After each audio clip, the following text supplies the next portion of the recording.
So, what's up everyone? Welcome to my YouTube channel. Welcome to my another new vlog. অনেকদিন পরে আসলে blog করার try করতেছি। বিগত 5 মাস হয়েছে।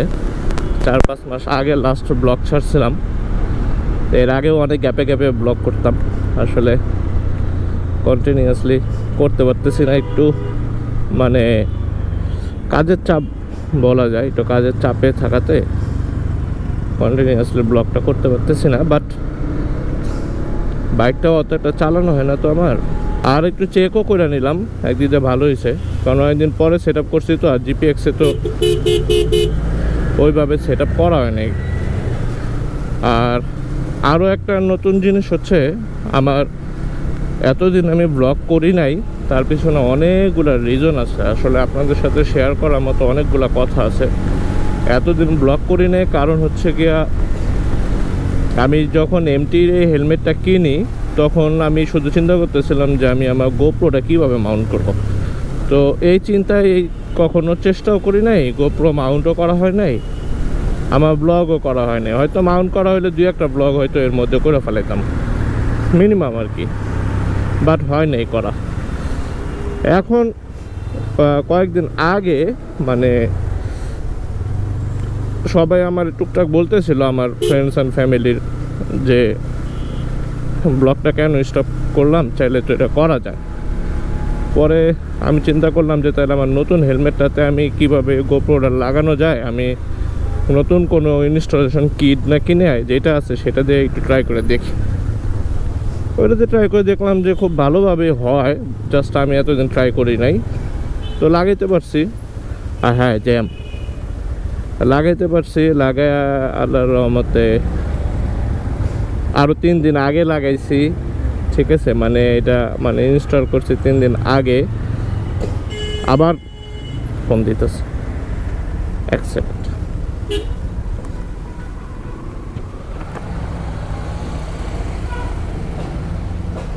এখন অনেকগুলো আর কি বিষয় ঘটছে এর মাঝখানে, যার কারণে ব্লগটা কন্টিনিউ করতে পারি নাই। বাট আজকে করতেছি, এই কারণে তখন একটু থাইমা চেক করে নিলাম যে আসলে ঠিক আছে কিনা। দেখলাম না ঠিক আছে। আমার আবার গোপ্রোর একটা ব্যাটারি আবার ফুলে গেছে, মানে ওইটা হয়তো ইউজ করা যাবে না। গোপ্রো ব্যাটারির যে দাম, এর মধ্যে তো দেশের অনেক কিছুই পরিবর্তন হয়ে গেল, অনেক কিছুই হয়ে গেল। আসলে শুধু তাকায় তাকায় দেখলাম, আর আমারও অনেক কিছু পরিবর্তন হয়ে গেছে। আমার বাইকেরও বয়স বাইরে গেছে। অলরেডি 5323 কিলো চালায় ফেলেছি bike. This is huge. 5323 kilo চালাইছি, অনেক চালাইছি। এইটার এখন একটা টেস্ট রাইড রিভিউ আসার সময় হয়েছে। আর জ্যামের মধ্যে কথাই বা কী কমো। আচ্ছা, জ্যামটা শেষ পার হই তারপর কথা হবে। সো বিষয় যেটা হয়েছে, অনেক কিছু পরিবর্তন হয়ে গেছে। আমার বাইকের কিলোমিটার বাইরে গেছে, 5000+ চালায় ফেলেছি। এর মধ্যে কয়েকদিন আগে মোটল 300B যেটা ফুল সিনথেটিক, সেইটা দিছিলাম 3000 কিলো, এখনও হয় নাই। ফার্স্ট টাইমই দিলাম ফুল সিনথেটিক ডিরেক্ট মিনারেল থেকে। পরে প্রথম 100 কিলো বাইক আমার খুব জ্যাম মনে হইতো, খুব ভাইব্রেশন মনে হইতো, বাট এখন ঠিক হয়ে গেছে। আবার আরেকটা জিনিস চেঞ্জ করছে, সেটা হচ্ছে হর্ন। এখন একটা জেন্সো ব্র্যান্ডের হর্ন লাগাইছি, খুব ভালো হর্নটা, ভালো কাজ করে। আগের যে একটা সমস্যা ছিল যে আপনার জ্যামের মধ্যে পড়লে আমার স্টক হর্নটা বন্ধ হয়ে দিত, মানে একটু বাইক হিট আপ হইলে স্টক হর্নটা আর বাঁচত না, একটা পেইন। বাট এটাতে সেই সমস্যাটা হয় না, রিলে করে লাগাই নিয়েছি, সুন্দর চলে।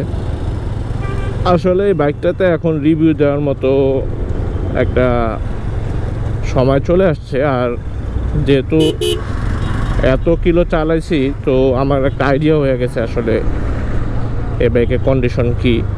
তারপর আমি যদি একটু শর্টকাট বলি, ওইভাবে রিভিউ দিব আসলে অফিসিয়ালি, একটু শর্টকাট বলি, সেটা হচ্ছে আমার এখন পর্যন্ত কোনো অসুবিধা হয় নাই এটা চালায়। আমি কোনো মানে পেইন ফিল করি নাই। আমি নিছি, চালাইতেছি, চলতেছে কোনো অসুবিধা হচ্ছে না। আমার কোনো কিছু মনে হইলে আমি তো সার্ভিস পাইতেছি, সার্ভিস সেন্টারে গেলে ওনারা সার্ভিস করে দেয়। সার্ভিস সেন্টারটা খুবই সুন্দর, তাদের কাজ খুবই ভালো, স্যাটিসফাইড হই প্রত্যেকবার সার্ভিস করার পরে। একটা অন্যরকম ভালো লাগে বাইকটা চালাইতে। এই মাইলেজও আমি প্রায় 34-35 এরকম মাইলেজ আমি সিটিতে পাই। আর একটা কেস আপনাদের বলি, সেটা হচ্ছে ও মাই গড, সংঘর্ষ।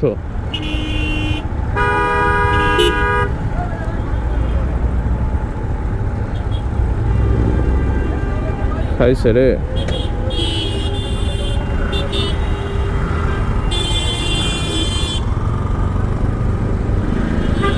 সংঘর্ষ হয়ে গেল, বাইকে বাইকে সংঘর্ষ, দুইজন একসাথে পড়ে গেছে। মানুষ পিছের থেকে এগুলো দেখে, ঠিক আছে, দেখো অবস্থাটা। মানুষ এগুলো দেখে, আসলে দেখার পরও কেউ 2 মিনিট টাইম দেয় না যে তাই নাইমা, যেমন আমি নামি নাই, একটু দেখা উচিত মানুষটা ব্যথা পাইছে কিনা। সেটা তো অতটুকু কার্টেসি তো আমাদের নাই। উল্টা হর্ন বাজাইতেছে পিছের থেকে নন স্টপ, যে ভাই তুই মইরা যা, তুই আমার যেতে দে, জাস্ট লাইক দ্যাট। অনেকগুলা ট্যুর করে ফেলছি আসলে এই কয়েকদিনে, অনেক জায়গায় গেছি। হ্যাঁ, অফিসের কাজে, নিজের পার্সোনাল কাজে, ট্যুরে, বিভিন্ন জায়গায়। আরে আল্লাহ, ক্যামেরা অন করছে আবার জ্যাম। বিভিন্নভাবে বিভিন্ন জায়গায় গেছি, বাট একটাও ব্লগ করা হয় নাই। করলে আসলে কিন্তু অনেকগুলো ব্লগ হয়ে যেত। আসলে যখন আমি ব্লগিং করতাম তখন আমি এতগুলো ট্যুর দেই নাই। লাস্টে এই কয়েকদিন আমি যতগুলো ট্যুর দিছি, খুব ট্যুর দিছি, খুব অনেক বেশি। এই তো ক্যামেরা অন করলেই তো জ্যাম লেগে যায়, মানে কি বলবো। আসলে কয়েকদিন আগে আমি এক অটো রিক্সাওয়ালার সাথে কথা বলতেছিলাম। হ্যাঁ, ওরে আমি জিজ্ঞাসা করলাম যে তুমি কি এসে গেছিলা, ওই কী বলো এটা, আন্দোলনে গেছিলা? হ্যাঁ মামা গেছি। কি করলা যা? কিছুই করি নাই, চা পানি খাইছি। আমি কি তাহলে ভাঙচুর করলো কে? ভাঙচুর তো সবাই করতে পারে না, কিছু লোকজনই আছে যারা ভাঙচুরের লোক, তারাই ভাঙচুর করছে মূলত, আমরা ভাঙচুর করিনি। আমি বললাম আচ্ছা হইতে পারে। আমি তুমি তাহলে গেছো কি উদ্দেশ্যে, কি করতে গেছো? ওই যে নিজের অধিকার নিয়ে আসছে। আমি কই কি অধিকার? ওই যে অটো চালাতে দিব না রাস্তাঘাটে। আমি কই রাস্তাঘাটে অটো চালাতে দিব না, এই জায়গায় মানে অসুবিধা কি তোমার? কামরা তাহলে কি খামো? আমি কই তুমি মিয়া হইতেছো নিম্নবিত্ত শ্রেণীর মানুষ। হ্যাঁ, তুমি সরকারের কাছে তুমি চাইবা আমরা নাগরিকত্বভাবে আমরা উন্নতি করতে চাই লাইফে। হ্যাঁ, আমাদের শিক্ষা প্রদান করেন, আমাদেরকে থাকার জন্য ভালো ঘরবাড়ি দেন, আমাদের কাজের জন্য কাজ দেন। সরকার বিভিন্ন খাতে কাজ দেওয়ার চেষ্টা করেন। বিভিন্ন জায়গা তোমরা রিসার্চ করে দেখাই দিবা যে এইসব জায়গায় চাইলে তো আমরা কাজ করতে পারি, আমাদের ট্রেনিং দেন। হেয়া বাদ দিয়ে তোমরা আছো আমি রিক্সা আলাম, আমার রিক্সা চালাতে দিতে। আরে এই জাতি নিয়ে কই যাবো আমরা? বাইরের দেশের একটা মানুষ যখন দেখবে যে বাংলাদেশে একটা আন্দোলন হইতেছে, বাংলাদেশের জনগণ আন্দোলন করতেছে রিক্সা চালানোর জন্য,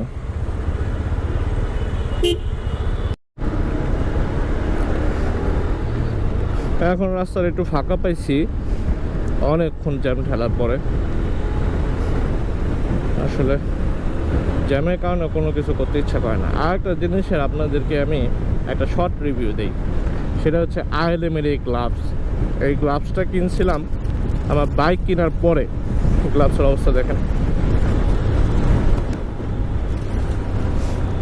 1650 না যেন 1750, সেটা খেয়াল নাই, এরকম 1400 থেকে 1600 এই রেঞ্জের একটা গ্লাভস।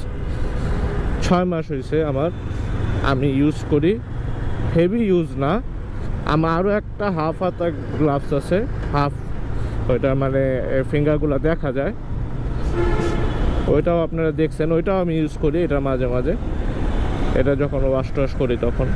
তো এই হচ্ছে অবস্থা তাদের, মানে আইএলএমের মতো একটা ব্র্যান্ড, ওদের প্রোডাক্ট কোয়ালিটি দেখে আমি হতাশ। এত টাকা দিয়ে কিনছি আমি, 550-600 টাকা যেই গ্লাভস, ওই গ্লাভস আমি 2 বছর পরার পরে আমার গ্লাভসের অবস্থা এরকম হয়েছে।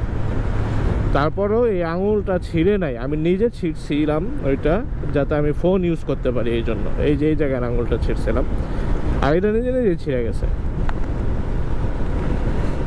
এ হচ্ছে অবস্থা আর কি গ্লাভসের।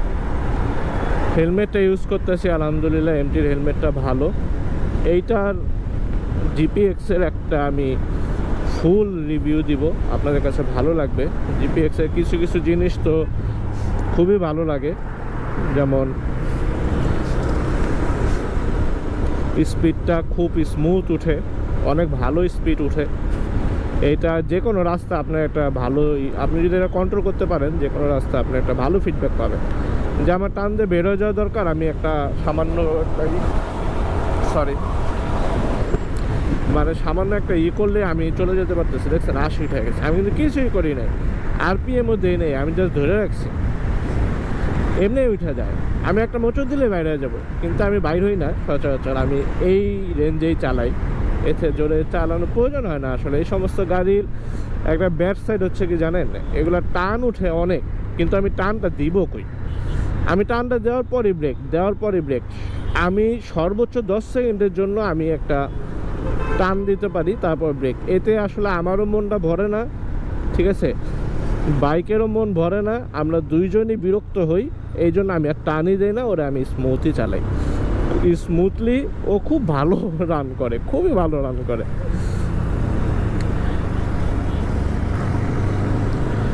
এই হচ্ছে অবস্থা। ইনশাল্লাহ ব্লগিংটা শুরু করবো, অনেক কিছু ভাইবে রাখছিলাম বলার জন্য, এখন কিছু মনে পড়তেছে না কি কি বলা উচিত, কিছুই মনে পড়তেছে না।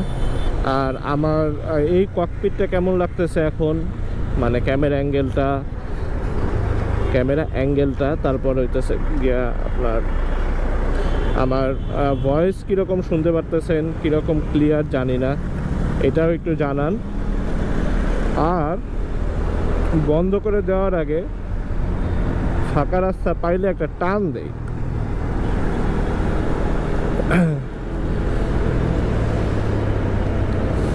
একটু পাওয়ারটাও দেখায় দেই কোন দিকে গেছে, দেখছেন, মানে সামান্য একটু ধৈর্য ধরে না। যদি টুনির বিষয় তো,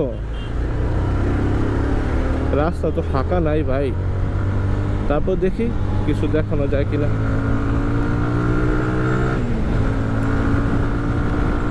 সাউন্ডটা শুনতেছেন? ও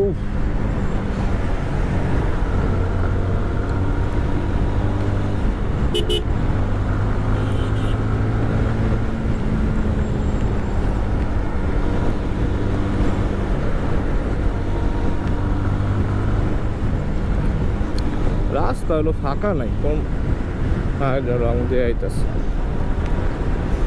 অমানুষ।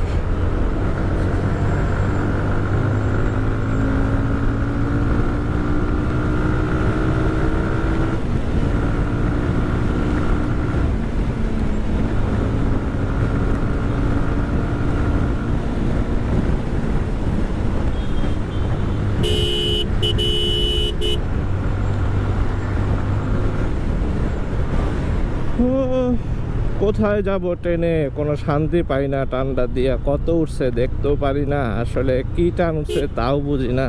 ও কি ড্যান্স, কি ব্যবসা, এরা হলো ব্যবসায়ী, বুঝলেন? আচ্ছা আবার পার হই, আবার আসতেছি আমি।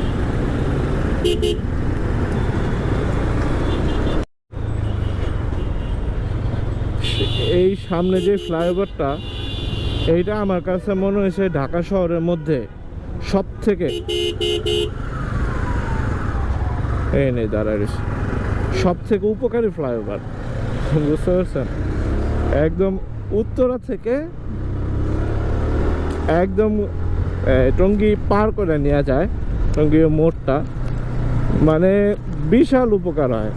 এই ফ্লাইওভারটা যদি না থাকতো, মানে আমি টানা 1 সপ্তাহ গাজীপুরা বাস স্ট্যান্ড গেছি আবার আসছি প্রত্যেক দিন। হ্যাঁ, ওই যে আমাদের একটা কাজ চলতেছে এই জন্য। তো এই ফ্লাইওভার যদি না থাকতো আমি হয়তো এতবার যাইতাম না। শুধুমাত্র এইটা আছে বই না আমি একটু বেশি বেশি যাই। আর আরেকটা বিষয় হচ্ছে, তুমি কি মেজাজটা খারাপ করে, গাড়িটারে বামে ঢুকায় দেয়, এইগুলো হইতেছে একটা সমস্যা। বাস আলার হইতেছে একটা সমস্যা, বাস নিয়ে দাঁড়ায় থাকে, ঠিক আছে? এই 2 লেনের রাস্তার 1 লেনে দাঁড়ায় ওরা যাত্রী উঠায়। আমাদেরও সমস্যা আছে, আমরা যেই জায়গায় গাড়ি পাই ওই জায়গা থেকে উঠতে চাই, আমরা কখনো বাস স্ট্যান্ড পর্যন্ত যাইতে চাই না, ঠিক আছে? এই হচ্ছে অবস্থা। নইলে এই ফ্লাইওভারটা যদি খালি থাকে, ওই লেনটা আগে ইউজ করতাম, এখন আর ওই লেনটা ইউজ করা যায় না। ওই পাশে এই যে মাঝখানের এইটা এখন আর ওইটা বন্ধ করে দিছে, ইউজ করা যায় আসলে, যাই না ওই পাশে, কারণ ওইটা এখন ওই সাইড দিয়ে খুলে দিছে তো পুরাটা আসে ওইটিতে। এই পাশে এই যে বাস রাখার জন্য বিশাল জায়গা দিছে, তারপরও এরা আসলে মানুষ না, এরা অন্য ধরনের, মানুষের থেকে অনেক উপরে উঠে গেছে এরা, এর জন্য এরা এই জায়গায় রাখে, ওই পর্যন্ত যাওয়ার প্রয়োজন বোধ করে না, ঠিক আছে? এই যে বিশাল জায়গা করে দিছে, এই যে মানুষ ওই প্রস্রাব করে ময়লা ফালায়, এটার জন্য আর কি এটা স্পেশাল জায়গা। প্রস্রাব করতে হলে জাস্ট একটু উপরে চলে আসবেন, নিচে থেকে তারপরে এখানে করে ফেলবেন, বিষয় হইতেছে এই ধরনের। Otherwise it's too far too good. Bike চালানো মজা, রাত্রেবেলা কঠিন ঠান্ডা পড়ে একটু উপরে, তো এই কারণে। তো আজকে হয়তো ব্লগটা হয়তো অনেক বড় হয়ে গেছে, আর গোপ্রো ব্যাটারি থেকে চার্জ আছে কিনা সেটাও দেখতে পারতেছি না আমার রিসেকাল। সরি, হ্যাঁ সরি, তো প্রাণ করে দিয়েছ। মানে আমার এমনভাবে মাউন্ট করা, আর সূর্যের আলোতে আমি আসলে দেখতে পারতেছি না আমার কেউ গোপ্রোতে চার্জ আছে নাকি নেই, ঠিক আছে? তো আজকের মতো এতটুকুই। আপনারা সবাই ভালো থাকবেন, সুস্থ থাকবেন, আমার জন্য দোয়া করবেন। ইন্ট্রোটা তো মনে আছে, আউটরোটা ভুলে গেছি। আমার নিজে ব্লগ শুনে মনে করতে হবে আমি ব্লগের শেষে কি বলতাম। সো আজকের মতো বিদায় নিচ্ছি। দয়া করে যারা সাবস্ক্রাইব করেন নাই সাবস্ক্রাইব করে দিয়েন। আর 400 সাবস্ক্রাইব হইতে অল্প কিছু সাবস্ক্রাইবার লাগে, 2-3টা, ঠিক আছে? সাবস্ক্রাইব করে দিয়েন।